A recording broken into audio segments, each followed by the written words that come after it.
श्री स्वामी समर्थ. जय जय स्वामी समर्थ. प्रेमळ भक्तांनो, तुमच्या जीवनात अडथळे येत आहेत का? नकारात्मक ऊर्जा, भीती, आर्थिक ताण? तर हा ओळीचा शक्तिशाली मंत्र शेवटपर्यंत नक्की ऐका, कारण शेवटी मी तुम्हाला एक खास गुपित सांगणार आहे.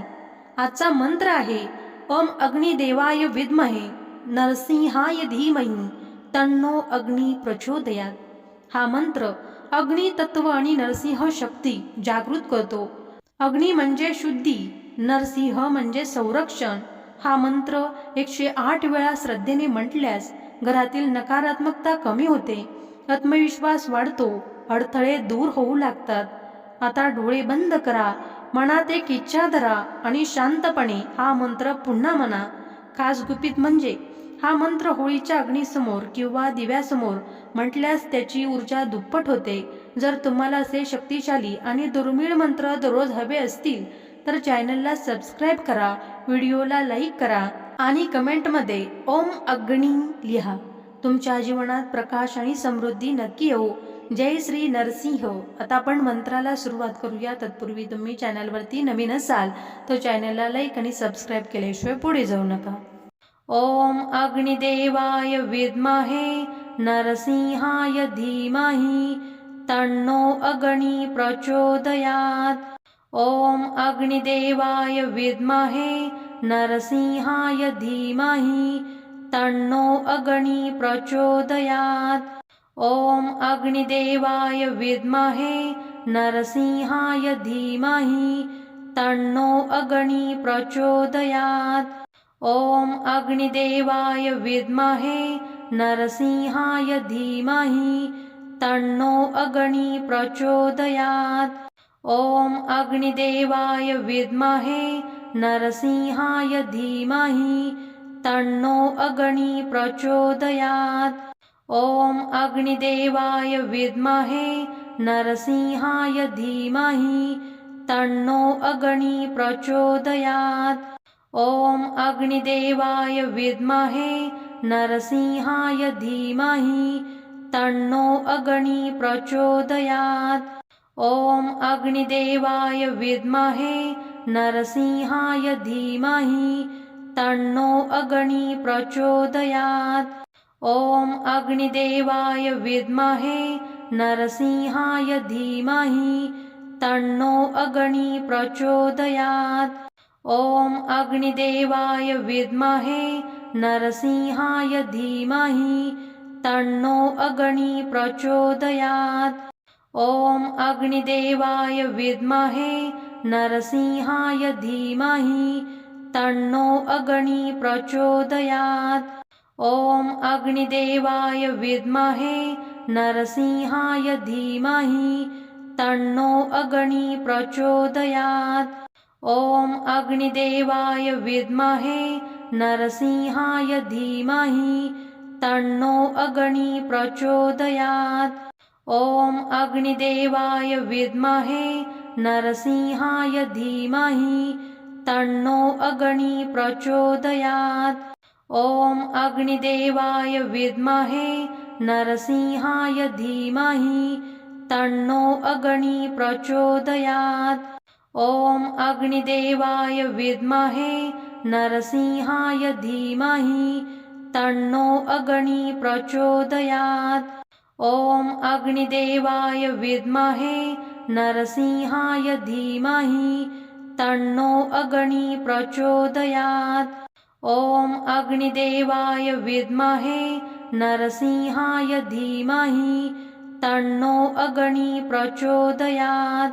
ओम अग्निदेवाय विद्महे नरसिंहाय धीमहि तन्नो अग्नि प्रचोदयात. ओम अग्निदेवाय विद्महे नरसिंहाय धीमहि तन्नो अग्नि प्रचोदयात. ओम अग्निदेवाय विद्महे नरसिंहाय धीमहि तन्नो अग्नि प्रचोदयात. ओम अग्निदेवाय विद्महे नरसिंहाय धीमहि तन्नो अग्नि प्रचोदयात. ओम अग्निदेवाय विद्महे नरसिंहाय धीमहि तन्नो अग्नि प्रचोदयात्। ॐ अग्निदेवाय विद्महे नरसिंहाय धीमहि तन्नो अग्नि प्रचोदयात्। ॐ अग्निदेवाय विद्महे नरसिंहाय धीमहि तन्नो अग्नि प्रचोदयात्। ॐ अग्निदेवाय विद्महे नरसिंहाय धीमहि तन्नो अग्नि प्रचोदयात्। ॐ अग्निदेवाय विद्महे नरसिंहाय धीमहि तन्नो अग्नि प्रचोदयात्। ॐ अग्निदेवाय विद्महे नरसिंहाय धीमहि तन्नो अग्नि प्रचोदयात्। ॐ अग्निदेवाय विद्महे नरसिंहाय धीमहि तन्नो अग्नि प्रचोदयात्। ॐ अग्निदेवाय विद्महे नरसिंहाय धीमहि तन्नो अग्नि प्रचोदयात्। ॐ अग्निदेवाय विद्महे नरसिंहाय धीमहि तन्नो अग्नि प्रचोदयात्। ॐ अग्निदेवाय विद्महे नरसिंहाय धीमहि तन्नो अग्नि प्रचोदयात्। ॐ अग्निदेवाय विद्महे नरसिंहाय धीमहि तन्नो अग्नि प्रचोदयात्। ॐ अग्निदेवाय विद्महे नरसिंहाय धीमहि तन्नो अग्नि प्रचोदयात्। ॐ अग्निदेवाय विद्महे नरसिंहाय धीमहि तन्नो अग्नि प्रचोदयात्। ॐ अग्निदेवाय विद्महे नरसिंहाय धीमहि तन्नो अग्नि प्रचोदयात्। ॐ अग्निदेवाय विद्महे नरसिंहाय धीमहि तन्नो अग्नि प्रचोदयात्। ॐ अग्निदेवाय विद्महे नरसिंहाय धीमहि तन्नो अग्नि प्रचोदयात्। ॐ अग्निदेवाय विद्महे नरसिंहाय धीमहि तन्नो अग्नि प्रचोदयात्। ॐ अग्निदेवाय विद्महे नरसिंहाय धीमहि तन्नो अग्नि प्रचोदयात्। ॐ अग्निदेवाय विद्महे नरसिंहाय धीमहि तन्नो अग्नि प्रचोदयात्। ॐ अग्निदेवाय विद्महे नरसिंहाय धीमहि तन्नो अग्नि प्रचोदयात्। ॐ अग्निदेवाय विद्महे नरसिंहाय धीमहि तन्नो अग्नि प्रचोदयात्। ॐ अग्निदेवाय विद्महे नरसिंहाय धीमहि तन्नो अग्नि प्रचोदयात्। ॐ अग्निदेवाय विद्महे नरसिंहाय धीमहि तन्नो अग्नि प्रचोदयात्। ॐ अग्निदेवाय विद्महे नरसिंहाय धीमहि तन्नो अग्नि प्रचोदयात्। ॐ अग्निदेवाय विद्महे नरसिंहाय धीमहि तन्नो अग्नि प्रचोदयात्। ॐ अग्निदेवाय विद्महे नरसिंहाय धीमहि तन्नो अग्नि प्रचोदयात्। ॐ अग्निदेवाय विद्महे नरसिंहाय धीमहि तन्नो अग्नि प्रचोदयात्। ॐ अग्निदेवाय विद्महे नरसिंहाय धीमहि तन्नो अग्नि प्रचोदयात्। ॐ अग्निदेवाय विद्महे नरसिंहाय धीमहि तन्नो अग्नि प्रचोदयात्। ॐ अग्निदेवाय विद्महे नरसिंहाय धीमहि तन्नो अग्नि प्रचोदयात्। ॐ अग्निदेवाय विद्महे नरसिंहाय धीमहि तन्नो अग्नि प्रचोदयात्। ॐ अग्निदेवाय विद्महे नरसिंहाय धीमहि तन्नो अग्नि प्रचोदयात्। ॐ अग्निदेवाय विद्महे नरसिंहाय धीमहि तन्नो अग्नि प्रचोदयात्। ॐ अग्निदेवाय विद्महे नरसिंहाय धीमहि तन्नो अग्नि प्रचोदयात्। ॐ अग्निदेवाय विद्महे नरसिंहाय धीमहि तन्नो अग्नि प्रचोदयात्। ॐ अग्निदेवाय विद्महे नरसिंहाय धीमहि तन्नो अग्नि प्रचोदयात्। ॐ अग्निदेवाय विद्महे नरसिंहाय धीमहि तन्नो अग्नि प्रचोदयात्। ॐ अग्निदेवाय विद्महे नरसिंहाय धीमहि तन्नो अग्नि प्रचोदयात्। ॐ अग्निदेवाय विद्महे नरसिंहाय धीमहि तन्नो अग्नि प्रचोदयात्। ॐ अग्निदेवाय विद्महे नरसिंहाय धीमहि तन्नो अग्नि प्रचोदयात्। ॐ अग्निदेवाय विद्महे नरसिंहाय धीमहि तन्नो अग्नि प्रचोदयात्। ॐ अग्निदेवाय विद्महे नरसिंहाय धीमहि तन्नो अग्नि प्रचोदयात्। ॐ अग्निदेवाय विद्महे नरसिंहाय धीमहि तन्नो अग्नि प्रचोदयात्। ॐ अग्निदेवाय विद्महे नरसिंहाय धीमहि तन्नो अग्नि प्रचोदयात्।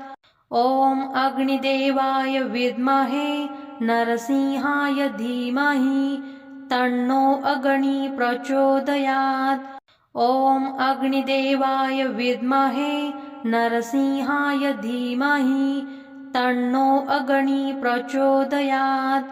ॐ अग्निदेवाय विद्महे नरसिंहाय धीमहि तन्नो अग्नि प्रचोदयात्। ॐ अग्निदेवाय विद्महे नरसिंहाय धीमहि तन्नो अग्नि प्रचोदयात्। ॐ अग्निदेवाय विद्महे नरसिंहाय धीमहि तन्नो अग्नि प्रचोदयात्। ॐ अग्निदेवाय विद्महे नरसिंहाय धीमहि तन्नो अग्नि प्रचोदयात्। ॐ अग्निदेवाय विद्महे नरसिंहाय धीमहि तन्नो अग्नि प्रचोदयात्।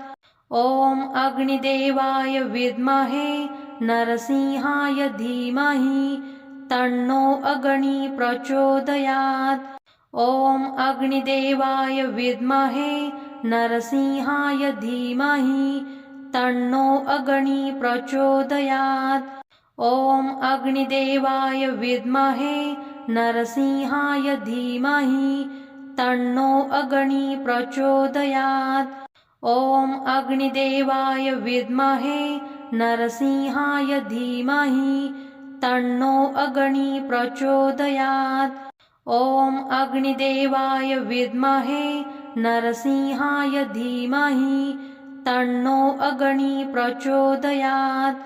ॐ अग्निदेवाय विद्महे नरसिंहाय धीमहि तन्नो अग्नि प्रचोदयात्।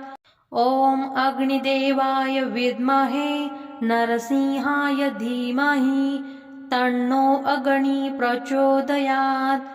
ॐ अग्निदेवाय विद्महे नरसिंहाय धीमहि तन्नो अग्नि प्रचोदयात्। ॐ अग्निदेवाय विद्महे नरसिंहाय धीमहि तन्नो अग्नि प्रचोदयात्। ॐ अग्निदेवाय विद्महे नरसिंहाय धीमहि तन्नो अग्नि प्रचोदयात्। ॐ अग्निदेवाय विद्महे नरसिंहाय धीमहि तन्नो अग्नि प्रचोदयात्।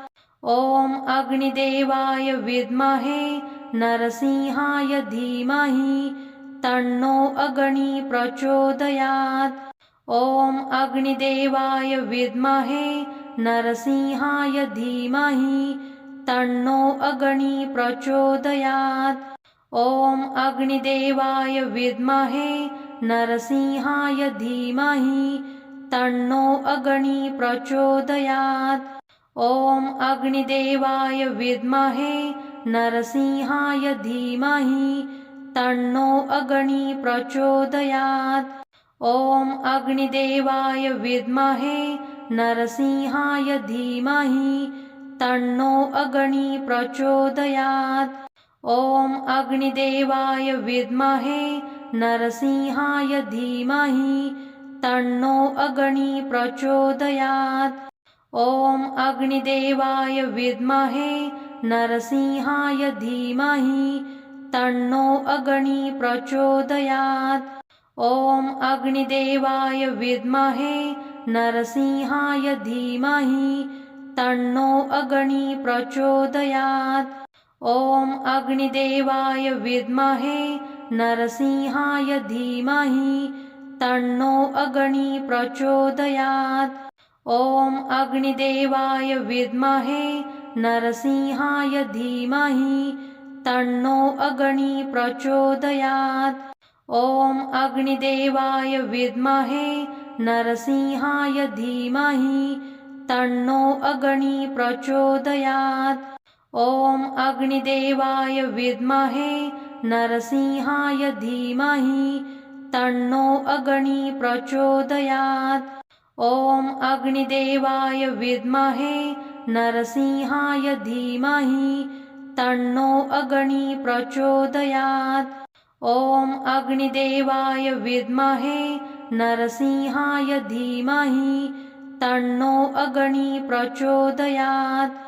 ॐ अग्निदेवाय विद्महे नरसिंहाय धीमहि तन्नो अग्नि प्रचोदयात्।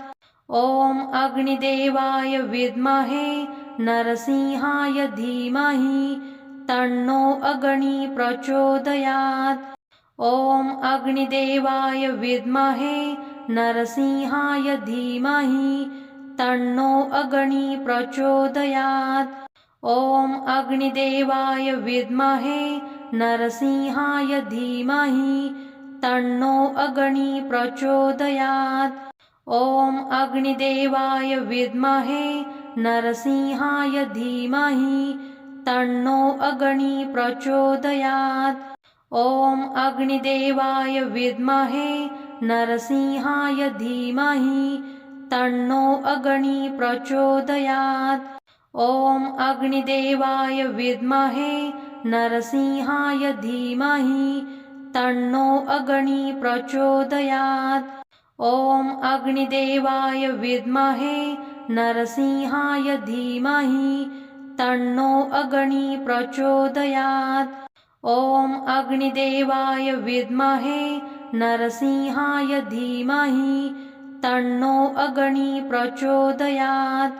ॐ अग्निदेवाय विद्महे नरसिंहाय धीमहि तन्नो अग्नि प्रचोदयात्।